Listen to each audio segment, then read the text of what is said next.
wabarakatuh. Salam Om Swastiastu, Namo Buddhaya, salam kebajikan. Perkenalkan, saya Arma Marikwotan dengan NIM 230608 501027, Program Studi Pendidikan Antropologi Fakultas Ilmu Sosial dan Hukum Universitas Negeri Makassar. Baik, di sini saya akan menjelaskan sedikit materi tentang teori Franz Boas. Seorang diri, Franz Boas, lahir pada tahun 1858 sampai 1942, pendidikan antropologi Amerika yang sesuai dengan jalur yang sudah ditempuh selama abad ke-20. Pada awal abad ke-21, pengaruhnya terus dirasakan dalam kurikulum sebagian besar Departemen Antropologi Amerika Utara, yang terus berpegang pada pendekatan 4 bidang yang dipeloporinya. Boas lahir dan dididik di Jerman, di sana mendapatkan gelar doktor. Dalam bidang fisika, penelitian dilakukan mengenai sifat optik warna.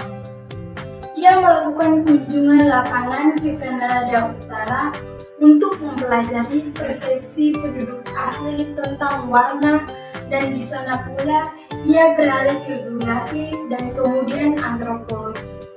Ketika Boas berkunjung ke Amerika Serikat, ia menghabiskan waktu di New York sebelum menjadi kurator di Field Museum of Natural History yang baru di Chicago. Di tempat tersebut, ia mengumpulkan koleksi artefak yang impresif dan pantai Pasifik Barat Laut. Dia melakukan riset lapangan di antara penduduk Quaquetil dan kelompok pribumi terkait, fokus pada etnografi dan linguistik. Perselisihan dengan administrator museum membuat Boas meninggalkan Chicago dan bergabung dengan Universitas Clark di Worcester, Massachusetts. Tak lama kemudian, ia kembali ke New York dan bergabung dengan Universitas Columbia. Di sana, ia tinggal selama hampir setengah abad. Boas adalah seorang antropologi budaya yang memiliki pengaruh dalam antropologi linguistik, antropologi fisik, dan antropologi arkeologi atau secara terbatas. Boas seorang sarjana yang sangat disiplin dan produktif, telah menerbitkan lebih dari 700 artikel buku. Ia juga ahli dalam membangun dan meningkatkan organisasi profesional seperti Asosiasi Antropolog Amerika dan jurnal profesionalnya, American Anthropologist. Franz Boas dikenal karena penelitiannya tentang pertumbuhan manusia dan juga karena karyanya dalam studi budaya arkeologi atau linguistik. Beberapa teori atau pemikiran dari tokoh tersebut sebagai berikut. Yang pertama yaitu relativisme budaya. Boas seorang imigran asal Jerman yang hijrah ke Amerika Serikat dan pernah untuk waktu yang singkat mempelajari antropologi bersama Bastian di Heidelberg, melaksanakan riset penting di antara orang-orang Eskimo dan suku-suku Indian Quaquetil pada tahun 1890-an.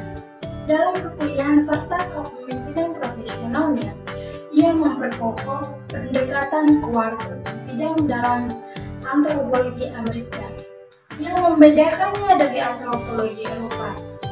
Karena antropologi Amerika tidak saja mencakup antropologi budaya dan sosial, tetapi juga antropologi fisik, arkeologi, dan linguistik. Di balik semuanya ini, Boas terutama Nian dikenal oleh karena aneka ragam gagasannya. Walaupun relativisme budaya sudah diperkenalkan lebih dari 1 abad sebelumnya, namun Boas itulah yang menjadikannya sebagai paramis utama bagi riset antropologis.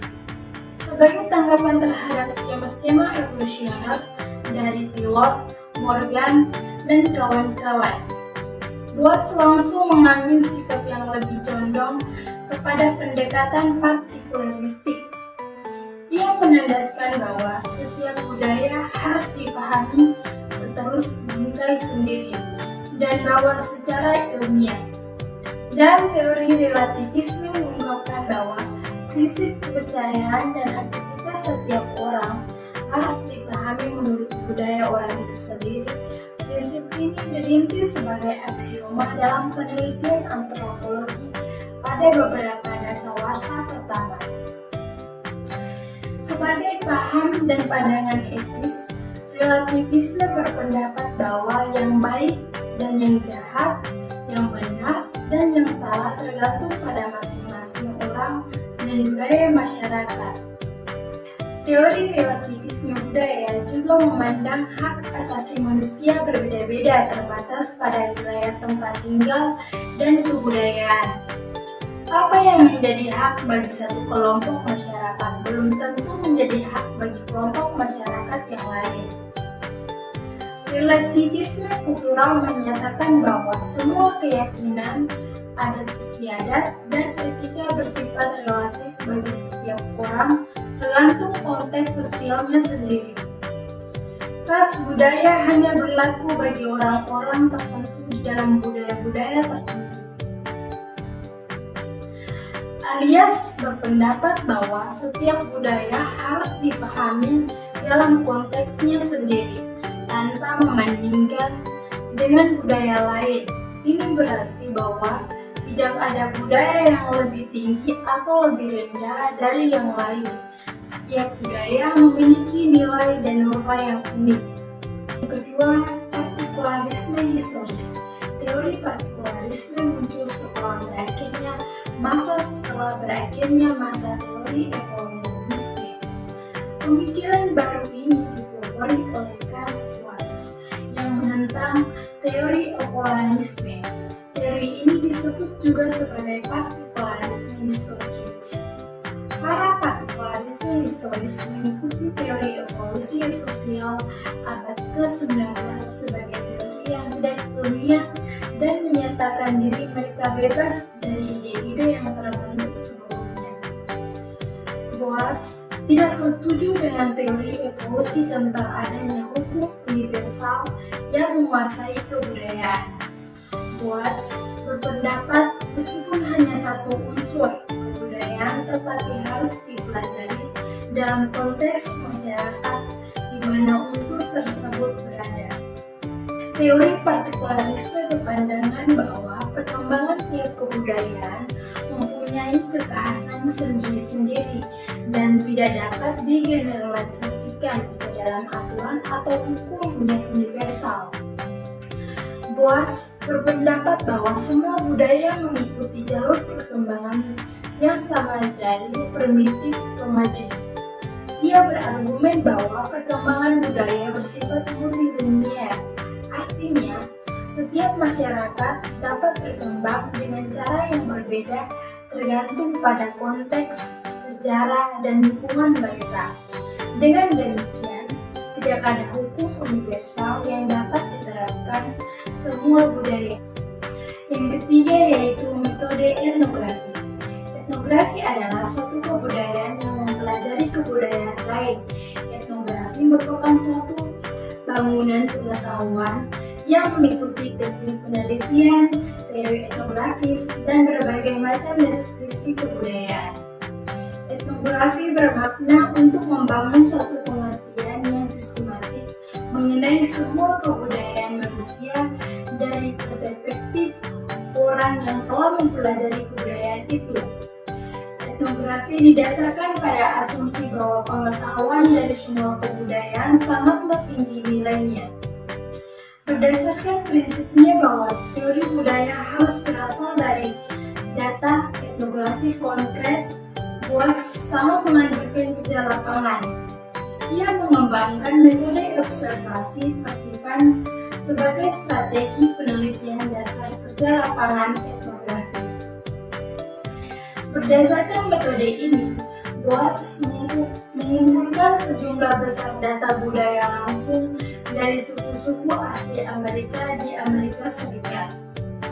Dengan menggunakan studi etnografi terperinci, ia berpendapat bahwa suatu masyarakat hanya dapat dipahami dalam konteks budaya spesifiknya sendiri, terutama proses historisnya.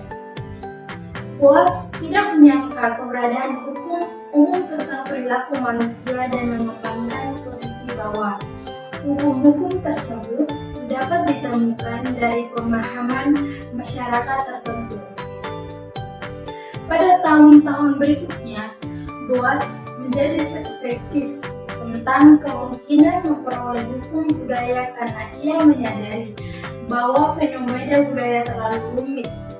Selain itu, menyajikan teori partikulisme historis, Boas meninggalkan dampak yang luar biasa pada perkembangan antropologi dengan mengklaim bahwa masyarakat tidak dapat diurutkan berdasarkan tingkat kebiadaban atau kesopanan.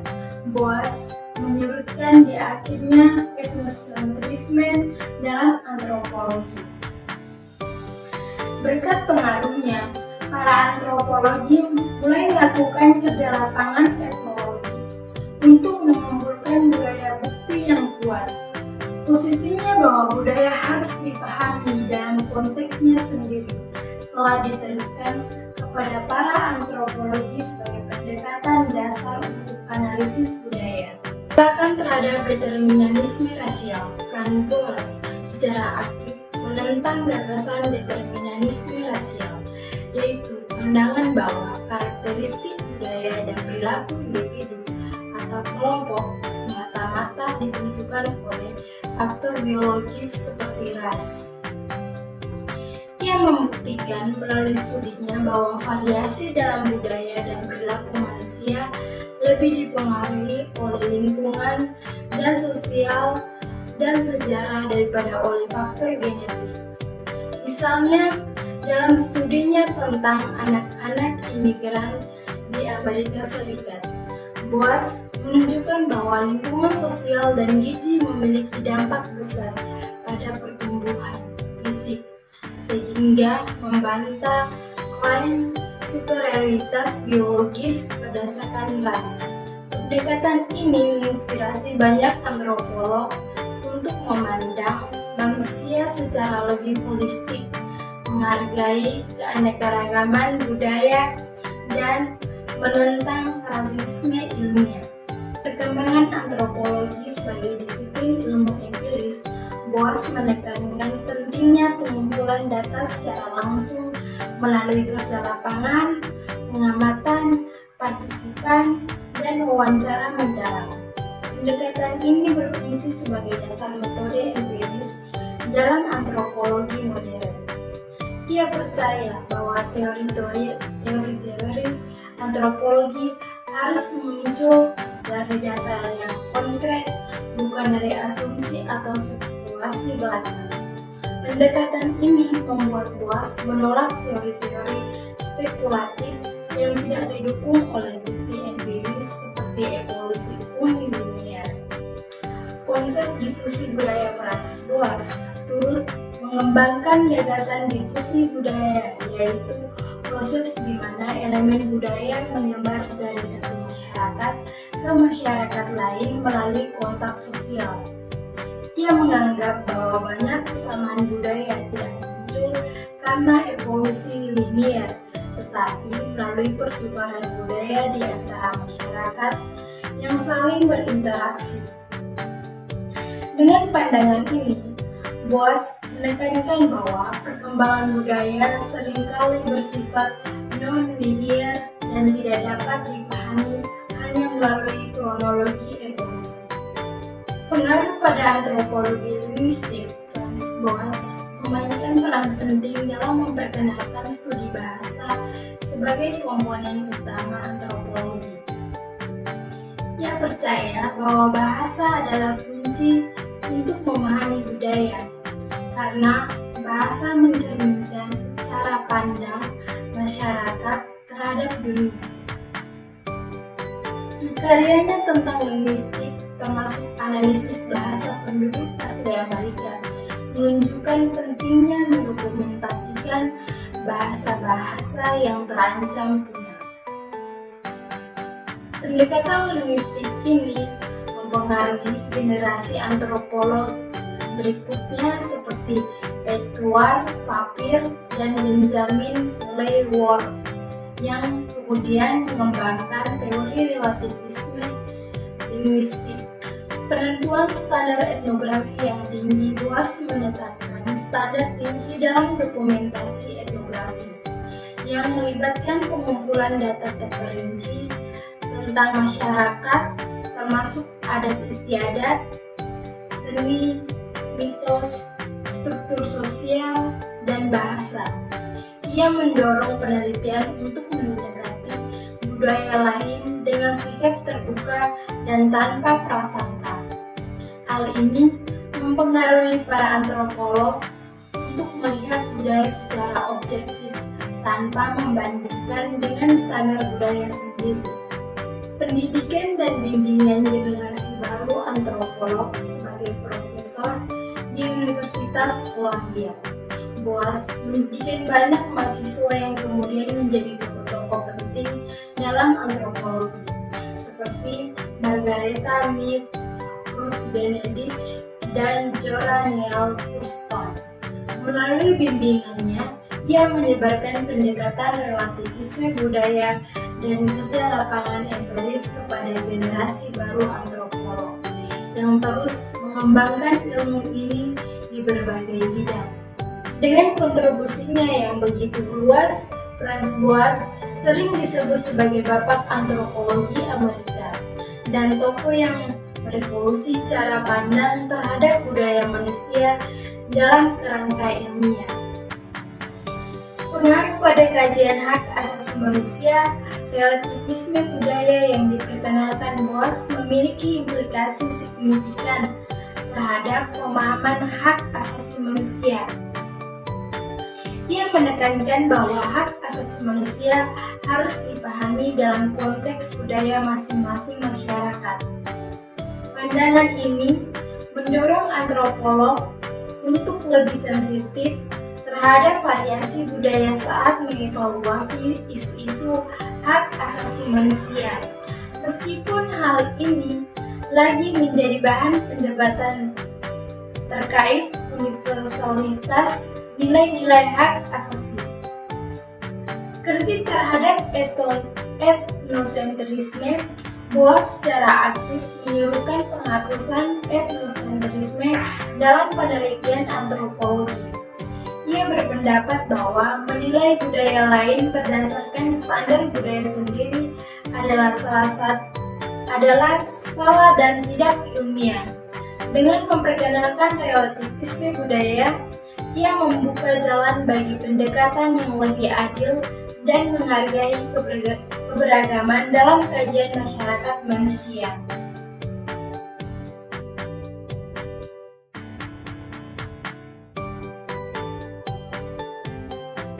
Franz Boas yang dikenal sebagai bapak antropologi Amerika adalah tokoh kunci dalam pengembangan antropologi modern. Kontribusinya mencakup pendekatan holistik, metodologi ilmiah, dan penolakan terhadap pandangan determinisasi rasial. Beberapa inti dari pemikirannya adalah 1. Relativisme budaya. Boas menekankan bahwa setiap budaya harus dipahami dalam konteksnya sendiri tanpa membandingkan dengan budaya lain. Ia percaya bahwa tidak ada budaya yang lebih tinggi atau rendah dan setiap budaya memiliki nilai unik yang patut dihormati. 2. Partikularisme historis. Boas menolak teori evolusi unilinier yang mengeneralisasi perkembangan budaya. Sebaliknya, ia mengajukan konsep multilateralitas yang menunjukkan bahwa budaya berkembang dengan jalur unik berdasarkan konteks, sejarah, dan lingkungan masing-masing. 3. Penolakan terhadap determinisme rasial. Boas membuktikan bahwa karakteristik budaya dan perilaku manusia lebih dipengaruhi oleh faktor sosial dan lingkungan dibandingkan faktor biologis seperti ras. Hal ini mendukung penolakan terhadap gagasan rasisme ilmiah. 4. Metode empiris dan etnografi. Boas memperkenalkan kerja lapangan sebagai inti metode antropologi. Ia menekankan pentingnya pengamatan partisipan dan dokumentasi terperinci untuk memahami budaya secara mendalam.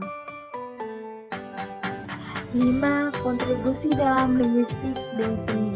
Boas menganggap bahasa sebagai kunci memahami budaya dan mendokumentasikan banyak bahasa yang terancam punah.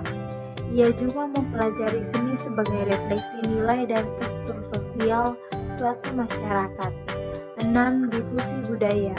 Boas mengembangkan konsep difusi budaya yang menyoroti penyebaran elemen budaya melalui kontak antara masyarakat, bukan evolusi linier. 7. Penentuan standar etnografi dan etika antropologi.